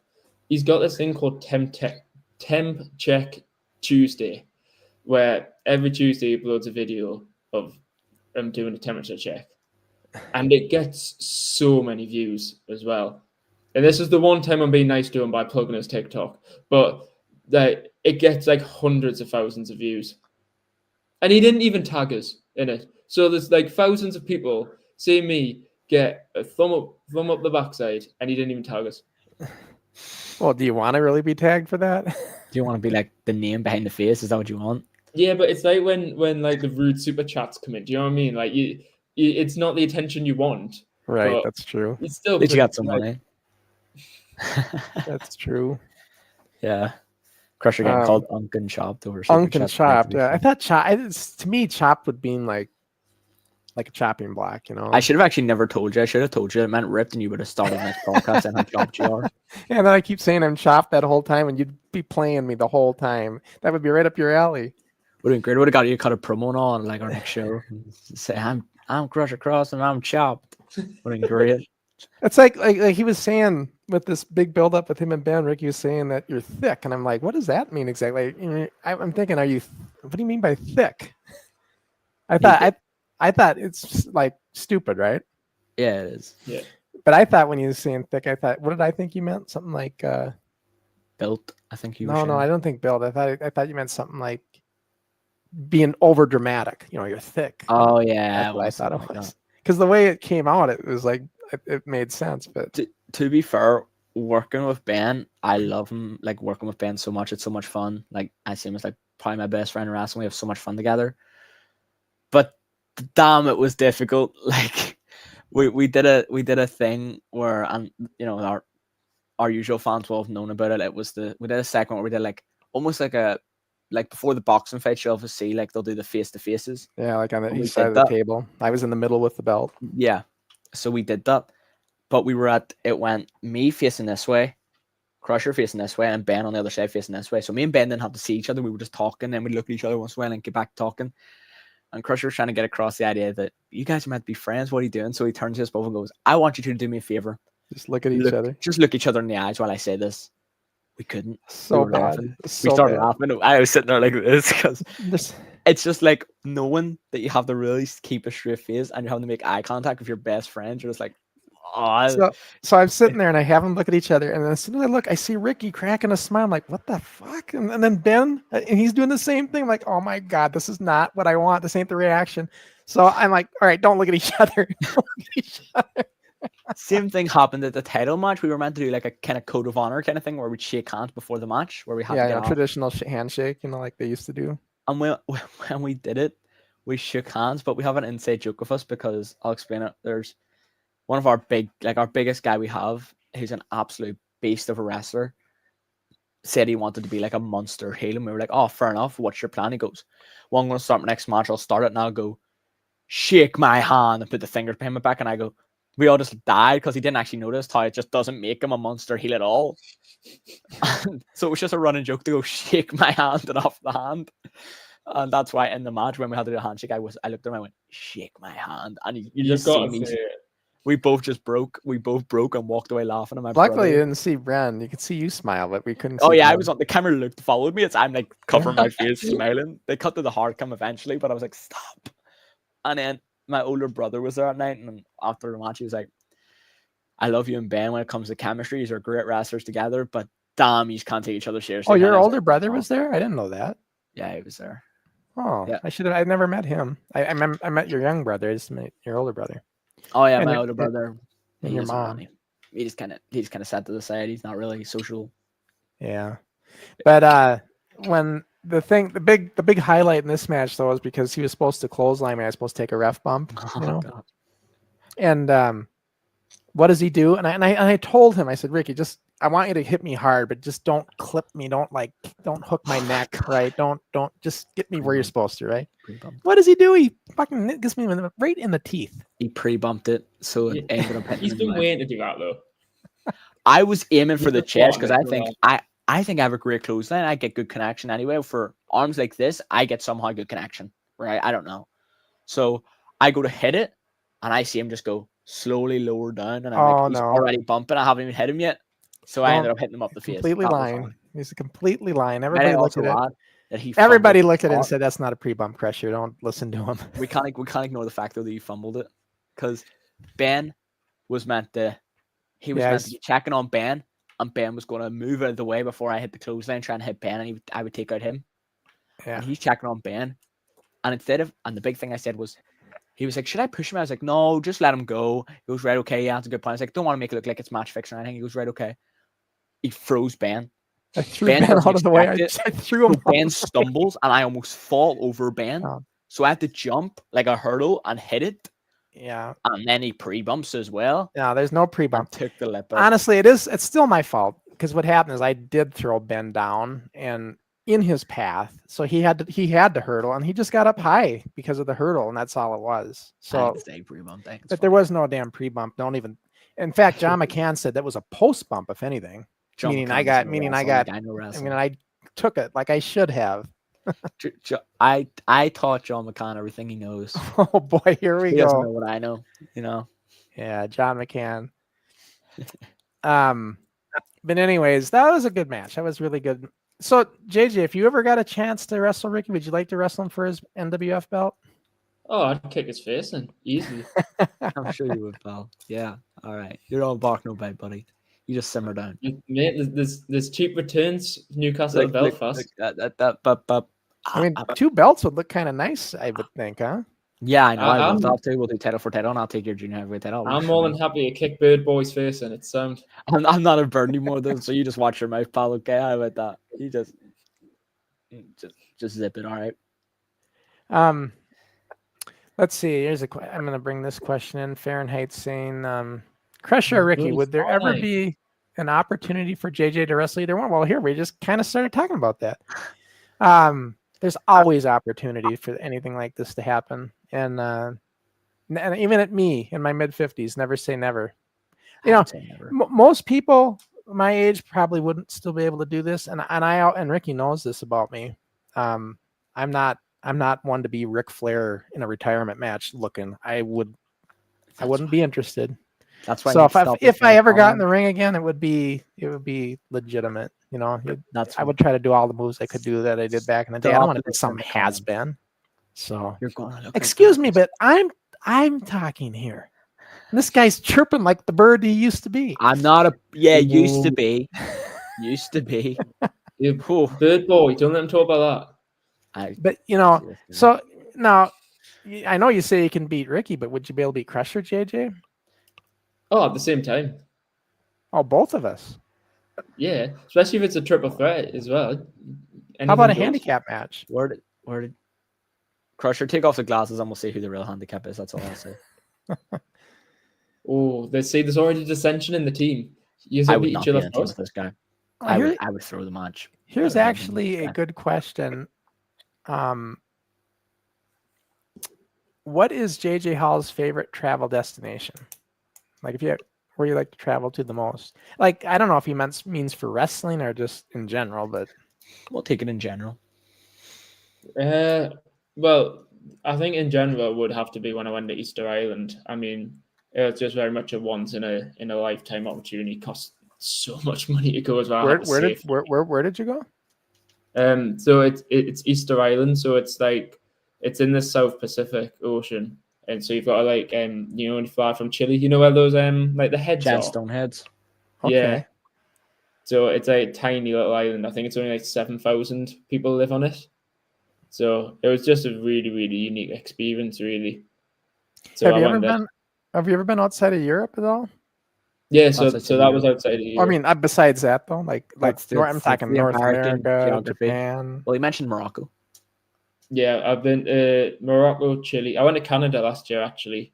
I went to Toronto. I mean, that's basically America as well, so it counts. It's basically the same. Well, yeah, and we protect them. It's like America, but better, you know. Yeah, yeah, it's like America, but not as obese, isn't it? Unless Crusher, what are you talking about obese?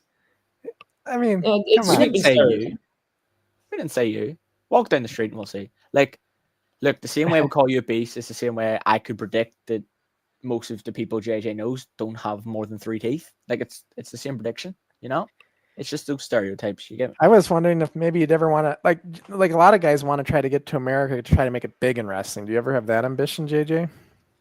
Yeah, I think it's one of those things where you've kind of just got to take it as it comes. I mean, I want to just do it and enjoy it as much as I can in this country. I mean, it's great indie scene in the UK, and I'm only just getting started. And I think it's just I've kind of got the attitude of it where if it happens, and that's great. But I'm not exactly going to put all my eggs in one basket, so to speak, if you know what I mean. Right.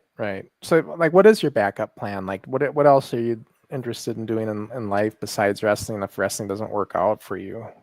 I would quite like to get into something to do with football and sports and that to do with maths and statistics and whatnot. I'm a bit of a nerd in that respect. So I went to uni and I got a master's in maths and statistics. If that not the most entertaining person in the world. So would that be like performance analysis you'd be looking at? Yeah, exactly. Yeah, okay. I mean, this is a question we've gotten before, and you guys can both answer because you know the answer. But can you make a living doing wrestling? I think you've got to commit a lot if you're going to. Well, if you're talking like in the indie business, can you make a living doing wrestling? I don't know if you could make a living at it by itself.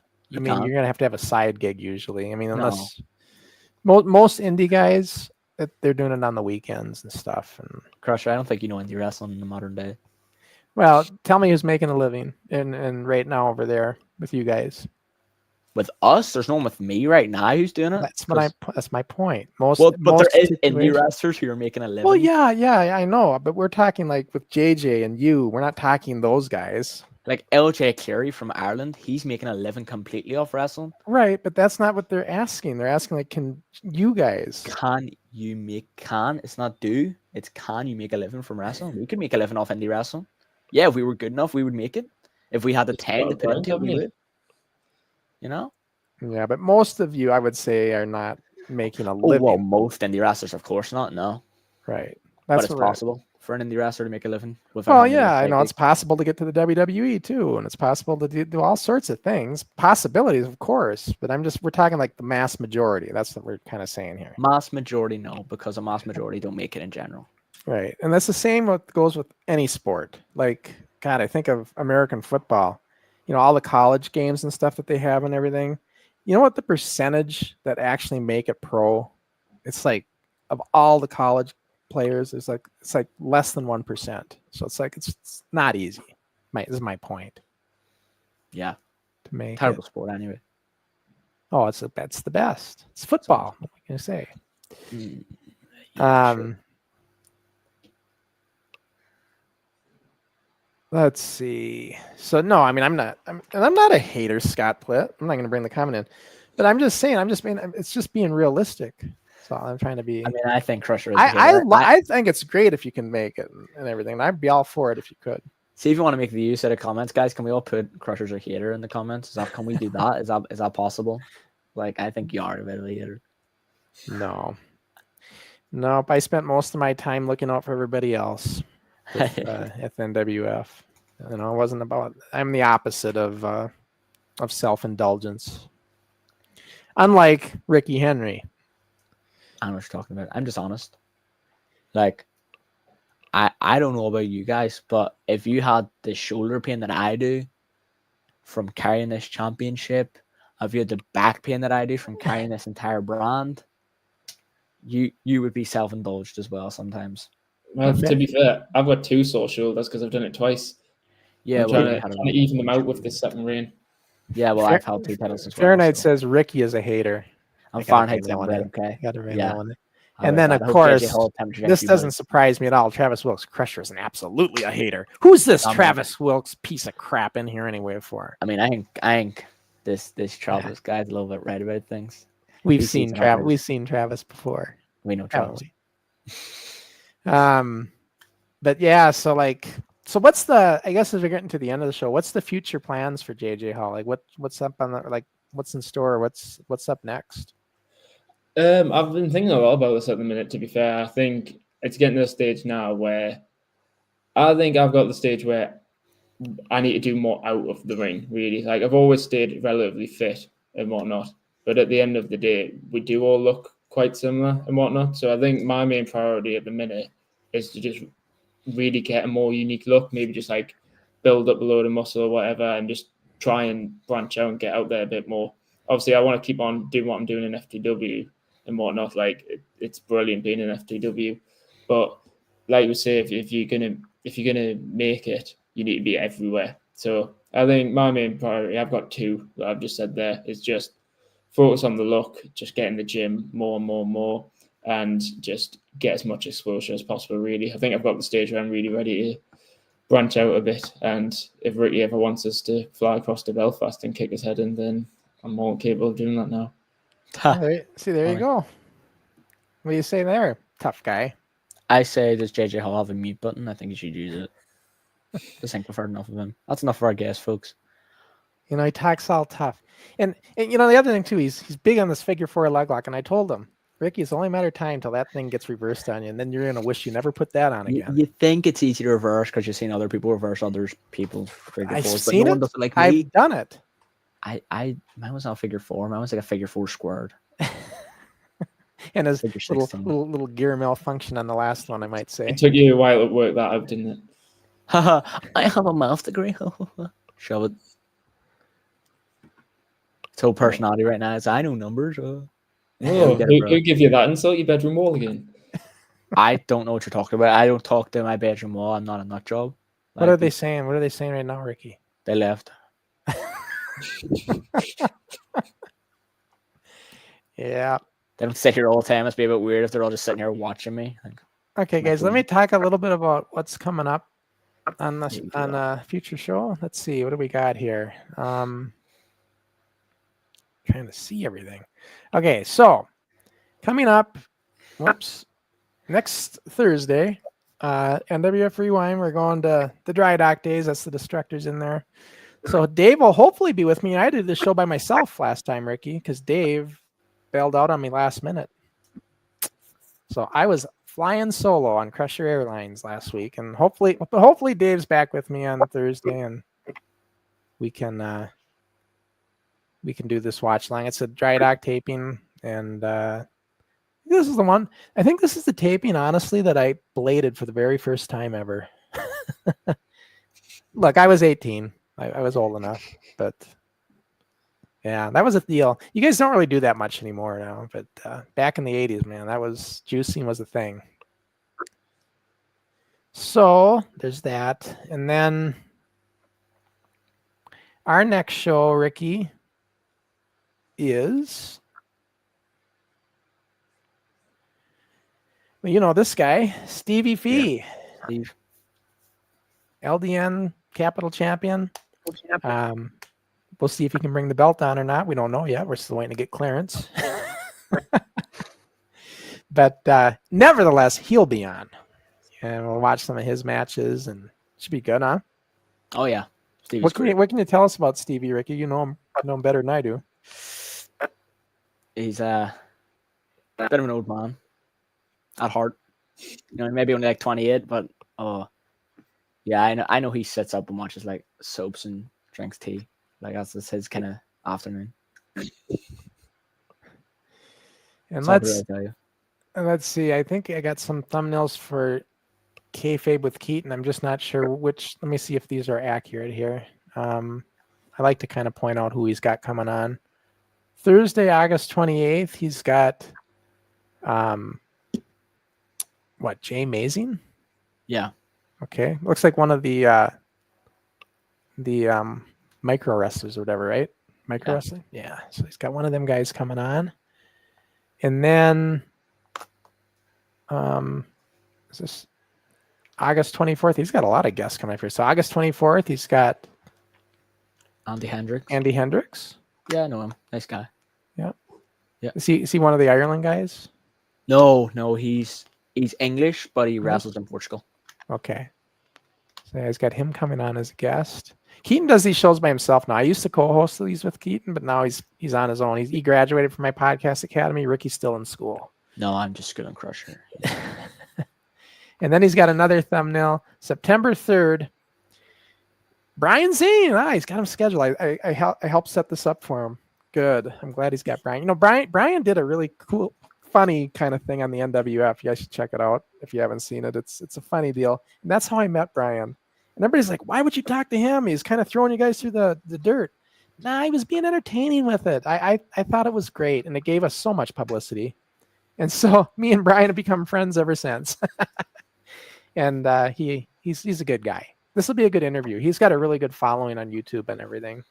He works out over here in America on the West Coast area, so be a good interview for him. So that's what's coming up on future shows. So is it fun, JJ? We have a good time going over your matches and talking? Great. Thanks for having us on. Yeah.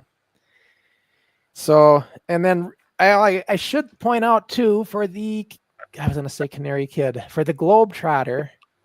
You know what I call him, JJ? It's not Globetrotter. You know what Crusher calls him? This is so fitting. What? It's the Road Runner.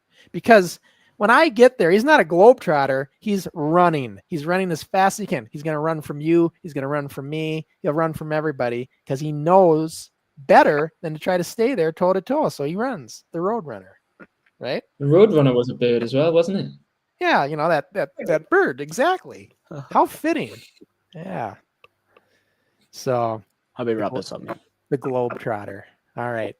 And then and see, he's speechless. He doesn't know what to say. Just let's wrap this up.